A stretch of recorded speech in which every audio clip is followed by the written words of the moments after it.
каяш айтышпаса айтышсам не кылып аласың деп мугалимге жек көрөт. Ага ата эне үйүндө тамак ичип отурганда жаман сөз айтып себепкер болуп калган байкабайт. Анан бала тапшырманы аткаргана келгенде атака мугалим тапшырма берди эле аткарышып коюңузчу дейт да. Африкада силерде эмес.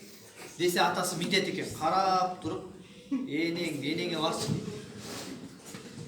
Анан апасына келсе, апасы не дейді? Тапшырма аткарышып қойшы. Баршынар, WhatsApp'та отырам, чоң эле бала болбодуңбу, манты жасап аткан көрбөдүң деп өлүктүнөн чала бир чабат. Анан бала төркүйгө кирип кетет дагы, эчтеке түшүнбөйт. Анан мектепке тапшырмасы жок келет. Силердин мектептегидей жакшы мугалимдер болсо жакшы. Бирок Африкадагы мугалимдер баланын деди, тапшырмаң барбы дейт. Эже жок эле десе, башыңды жегир, дайым аткарбайсың. Атаң да ушундай болчу. Мектепте тажаттың арго башыңды жеп калып, отурчун ары артка дейт. Ансат келген классташтары да шылдыңдайт аны. Эже сени шочко деди, мал деди, келе соосуң деди, атаң да ушундай болчу, ха дейт. Бала артка барып отурат дагы, ручканын башын тиштегилейт. Кыздардын чачын тартат. Анан эжеге кайшы айтат. Анан бала 8 класска барганда эң жакын кыйышпас бир досту бар. Ал достун аты Түтүн деп атат. Андан кийин Насвай деген досту бар. 10 класска барганда Жута коймой деген досту бар. Налог салмай деген досту бар. 11 класска барганда диплому жок, даптаян Алато деген Африкада бир ырчы чыгат. Ошон үчүн урматтуулар, Гапыр Мадаминов агай мына китебинде айтат. Дасторкондун четинде бүгүн чыккары менен ата-энелер талап атат.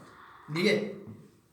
Мына сиздер билсеңиздер керек. Илгери апаларыбыз тамакты жасайт эле, анан кыздары келип отурат эле, балдары келип отурат эле, анан ата эшиктен келип талпайып колун жууп келип бисмилла деп нанды жейт эле, анан тамак жеш башталат эле. Азыр бала өзүнчө тамагын жеп тоюп алган.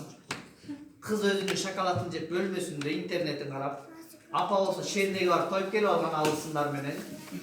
Же кошунасынан ата байкуш картошка менен камырды жеп дасторкон жегенде жалгыз отурат. Ой байипче чай куюп берип койсоң, колуң жок өзүң куй башың жеп калды. Дейт.